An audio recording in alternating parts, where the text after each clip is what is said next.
Melissa, I was wondering why and how you became so interested in using weapons in your work? It's an interesting question. I think it probably does have something to do with Sandy Hook. The year that we moved to the United States is when that happened. And as soon as I arrived, the work that I had been making previously no longer felt like it was relevant anymore. And some of the first pieces I produced were actually in this vein. This is made out of a coat hanger that I've cut up and enameled and put back together again. And I did these ones, but it felt a bit irrelevant that they didn't have a message. So the next ones that I made are a series of 3. One is the coat hanger that when you lay it back flat out, it becomes the coat hanger again. One is a version of Australia, so I formed it into a picture of Australia, and then I cut it all up, enameled it, put it back together, and then I did one that was the United States.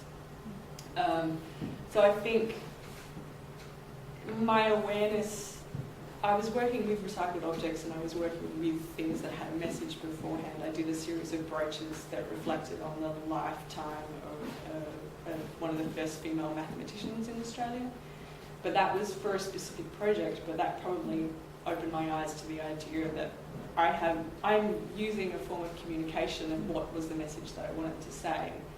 And so the message that came out when I got to the States had something to do with either my feeling of vulnerability or my wanting to protect the other people that I saw being even more vulnerable.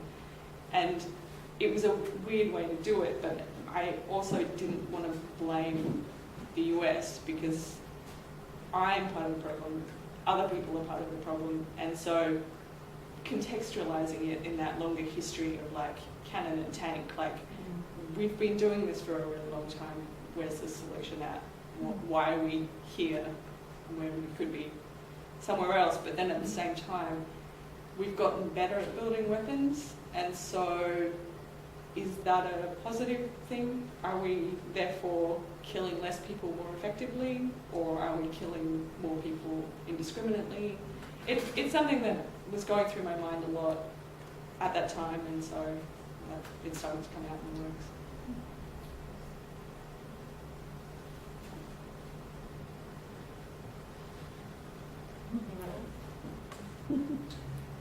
So I noticed, sorry if I'm saying this, I'll try to think of questions from someone else too. I noticed like a tendency to use serving dishes and like food, like it looked like there was a cupcake. Yeah, there's a little flan pan and things. Trays, and I was curious about that because you didn't mention it, but it repeated in a lot. Like there was a silver tray and like I think when I picked up on it, it was like a tray that we had when I was a kid. The wooden one. The wooden one, yeah. I'm curious about that as a decision. Yeah, I had been using recycled objects because I have a tendency towards perfection in the works, and the easiest way to throw a spanner in that work is to make it with something that has a history that is imperfect. And so that predated making these pieces, but these pieces, because I wanted to illustrate a historical continuum, a good way to do that was to use an old object for an old piece, and an antique object for an antique piece, and then something brand new so that the tank is made out of like a non-stick pan, so it really looks fierce and technological, but the cannon's made out of a lacquerware plate, so it kind of looks a bit more relaxed and a bit more imprecise. So it was the idea of using those things brought something to the message. But I suppose originally it was because of that precision aspect that I spoke about, but I think I continue to do it because of those domestic associations. Having a plate that was a serving implement that was supposed to take care of someone and converting it into something else says something. And the trowel that became the RPG, that says something very specific, like you're taking a steel, and steel is kind of the same, steel is steel is steel, and it depends on how it gets processed, where it ends up, but it comes from the same place. and if you recycle it, it'll go back to the same place. So what happens in that intermediate section determines whether it's going to become some jewellery or whether it's going to become part of an RPG. And I think it's maybe the job of the artist to question why it is that some things are becoming some things and some things are becoming others, and why are they doing that? I think I also really like the kind of motion to use whatever you have in your home to resist. Like I'm thinking about the kind of specific history of feminism, which is maybe not so related, but like those original suffragettes, they would hand embroider all their protest placards, and so they would do this very like domestic action that then played out in this very aggressive political way, and like I really like that actually too. Yeah, that's a great point. I have a question for Barbara. When you design, you were talking about how you choose like a specific object, but do you find that I find that your work is really your aesthetic is very modern, like a modernist approach. And so, is it a very internal process for you, or does the object guide where it's going to end up, or is it an internal kind of decision making? No, I think it's the object. I mean, when I was in this show, I thought, oh my God, I don't belong here, because I'm not conceptual in my work. I only did one conceptual thing, and I've often sort of wondered about that. And one thing that I left out in my circuitous route to become a jewelry artist, I had a counseling practice, and I'm a very analytical person. Mm-hmm. And so when it comes to my work, I just think I like to play and not be analytical. Mm-hmm. And so my studio's a mess, and I've got, I keep trying to clean it because I love clean and order, and my house is pretty much like that, but my studio's a wreck. And no matter how many times I try and clean it up, it's a wreck in no time because I'm forever playing with materials. Mm-hmm. And so they're just around, and the materials begin to tell you what to make. Right. I mean, sometimes I'll think about it, but it really is the materials that begin directing me. So do you always come to a place of resolution with the piece when you design? No. No. No. I've got many failures in the studio, and no, it's not always resolved. Right. Yeah. Okay. And I think Louise, do you have a question? I was going to ask, I don't want to put you on the spot too much, Lindsay, but just as you've been in Canada working in the jewellery world since September, I guess. Right? Yeah. What's your observations about the differences between the US approach to art jewellery and what you've seen and when you were jewelrying? There were a lot of American entrants and Canadian.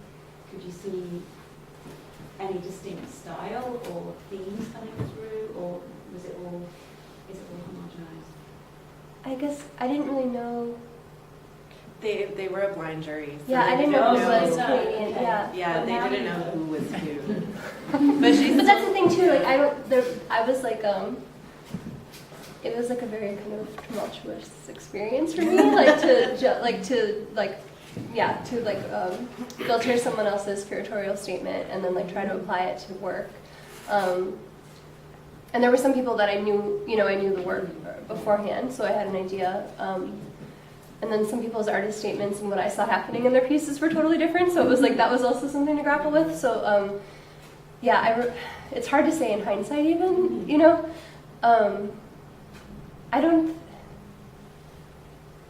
I think like so far my understanding, like the main differences are that there's like so much more, right? And there's like more programs, there's more people, there's less funding, there's more competition. So I think there's a lot of I'm excited to be here because there's a lot of opportunity in that, and I think there's a lot of potential. Do you think there's more funding here? Well, like there's no such thing as like government funding in the Right. States, and like if there's like no support for exhibitions Right. whatsoever. So like everything's kind of self-funded there. So Yeah. everyone's kind of like there's like this other kind of hustle that's happening because of that. So yeah, I don't know. I think that there's a lot of of potential here, and I'm excited to be to be a part of that and be making like new makers.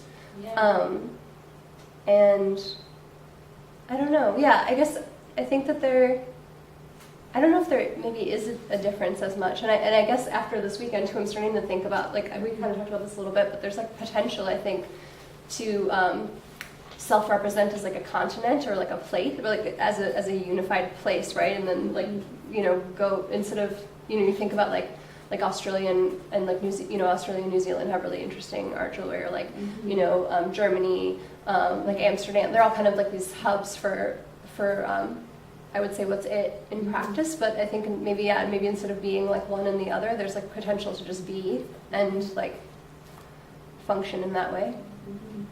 These are all new thoughts I've had this weekend. I don't know how to answer your question. Can you ask me that? I feel like everything about Canada I want to answer in May, like how I feel about the winter, how I feel about art jewelry, how I feel about after I have a couple months. How do you feel about having to face a Canadian winter? I moved to like the coldest place in Canada. I feel like I could live in none of it, right? No, So you want none of it. I think it's gonna be fine. It's gotta be. I have all the smart wool unitards.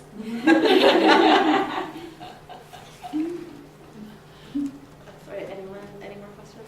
We have time for like one more question if there's one. Okay, awesome. Well, thank you everybody on the panel. That was so fantastic, and thank you everyone for coming, and anyone who's watching. Everyone's watching. I like to think thousands of people for being on our every word. Thanks everyone. Thank you.